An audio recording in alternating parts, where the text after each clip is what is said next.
Hay un lugar en Lima que casi nadie mira dos veces. No está lleno de turistas, no aparece en guías ni tiene rutas señalizadas. Está justo en ese punto donde la ciudad empieza a desaparecer y el desierto comienza a imponerse. Entre casas modernas, polvo y cerros secos, se levanta una estructura de adobe que parece fuera de lugar. Silenciosa, inmóvil, como si el tiempo se hubiera quedado atrapado entre sus muros. Ese lugar se llama Huaycán de Cieneguilla. Hoy parece solo otro sitio arqueológico más, uno de tantos que sobreviven rodeados por el crecimiento urbano. Pero hace siglos no era un lugar olvidado. Era un centro activo, primero vinculado a la cultura ichma y más tarde integrado dentro del sistema del Imperio Inca. Aquí no solo vivía gente, aquí se organizaban cosas importantes. Por este lugar pasaban mercancías, decisiones y personas. Era un punto de conexión entre la costa y la sierra. Un espacio donde el control y la información circulaban constantemente.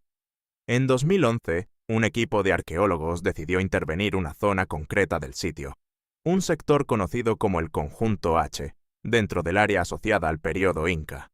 Lo que encontraron al comenzar las excavaciones no fue precisamente prometedor. Varias tumbas habían sido abiertas a la fuerza, muros rotos, huecos irregulares, restos humanos desplazados sin cuidado. Todo indicaba que alguien había llegado antes, buscando algo de valor. Era un escenario típico de saqueo. Pero incluso en un lugar alterado, a veces quedan cosas que nadie ve. Y eso fue exactamente lo que ocurrió aquí. En una de esas tumbas, a pesar del daño, todavía quedaban elementos en el fondo. Y lo que encontraron allí cambiaría por completo la interpretación del sitio. Los arqueólogos descendieron con cuidado hasta la base de la cámara funeraria. El ambiente era el típico de una tumba alterada. Tierra removida, fragmentos dispersos y una sensación clara de que alguien había pasado por allí antes. En el suelo encontraron restos óseos desordenados. Correspondían a 3 individuos, 2 adultos y un niño. Habían sido desplazados, mezclados, como si hubieran sido apartados sin ningún tipo de respeto. Pero había algo aún más llamativo. Ninguno conservaba el cráneo. Habían sido retirados. Era un patrón común en contextos saqueados. Los cráneos podían tener valor simbólico, ritual o simplemente ser parte del botín.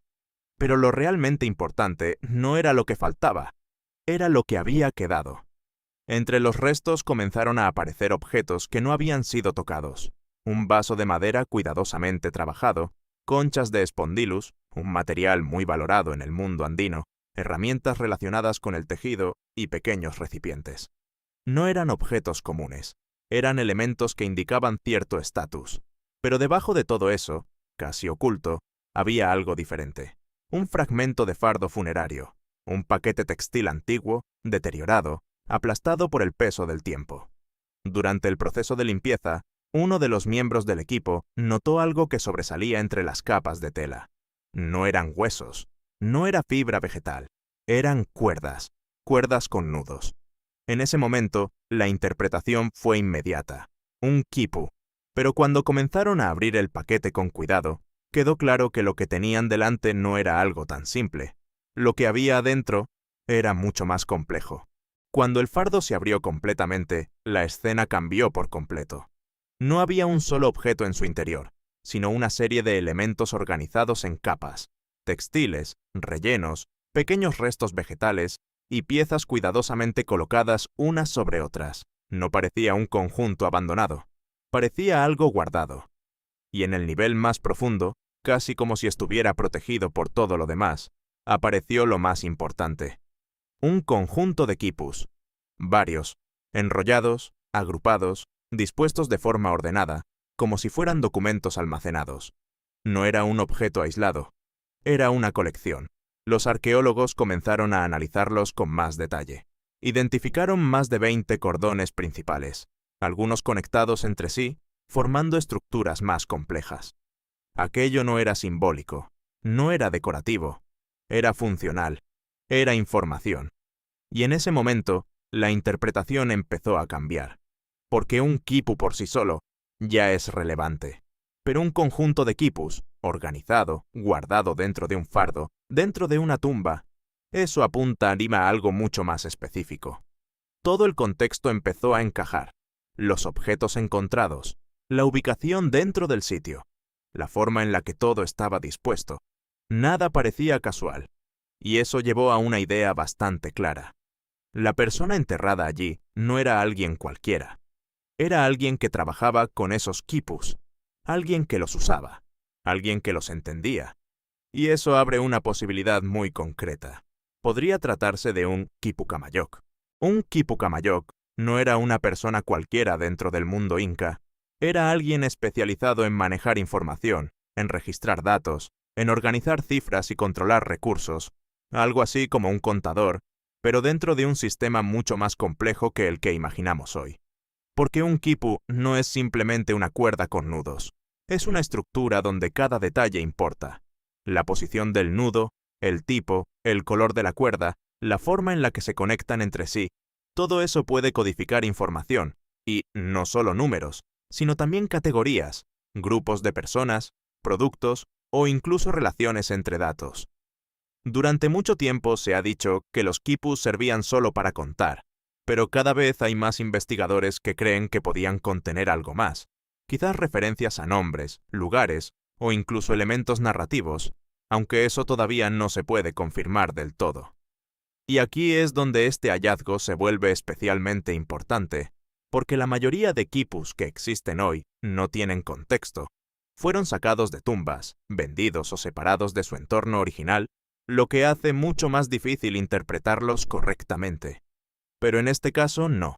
Aquí sabemos exactamente de dónde vienen, en qué tipo de tumba estaban, qué objetos los acompañaban y en qué edificio fueron encontrados. Y eso convierte este conjunto en una pieza clave para entender cómo funcionaba realmente este sistema. Porque no estamos viendo un objeto aislado, estamos viendo un conjunto organizado que probablemente tenía una función clara dentro de la administración inca. Y eso cambia completamente la forma en la que hay que interpretarlo. Y entonces aparece la gran pregunta, ¿qué contienen realmente esos quipus? Porque si pertenecieron a alguien que trabajaba en un centro administrativo como Huaycán, lo más lógico es que registraran información directa sobre lo que pasaba en ese territorio. Podrían estar guardando datos sobre cuántas personas vivían allí, qué producían, qué entregaban como tributo o cómo se organizaba el trabajo dentro de la comunidad. Es decir, no serían simples objetos antiguos, sino el reflejo directo de cómo funcionaba ese lugar hace más de 500 años. Y eso es importante porque durante mucho tiempo se ha repetido que muchos de estos espacios eran secundarios, casi irrelevantes antes de la llegada de los españoles, como si no hubiera existido una estructura compleja. Pero este tipo de hallazgos dice justo lo contrario.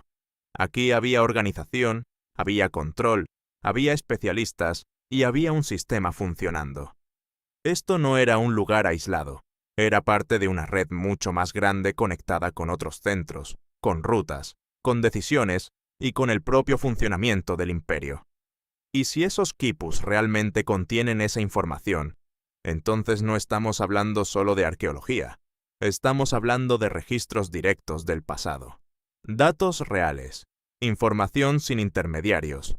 Y eso tiene un valor enorme.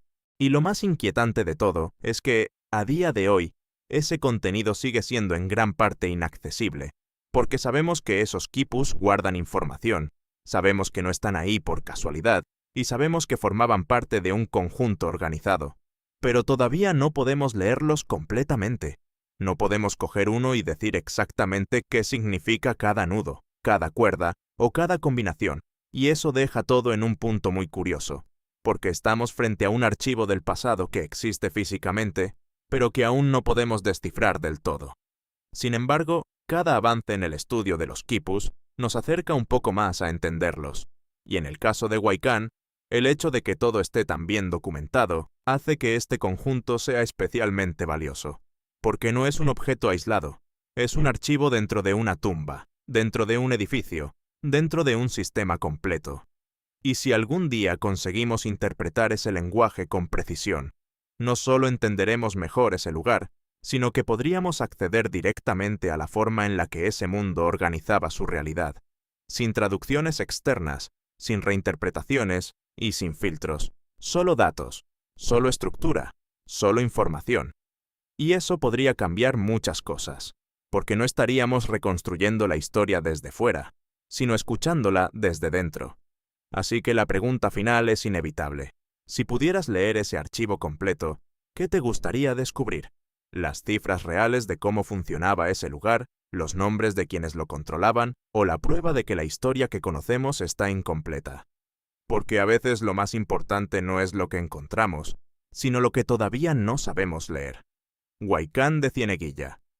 Descubren un archivo inca enterrado, y nadie sabe qué dice.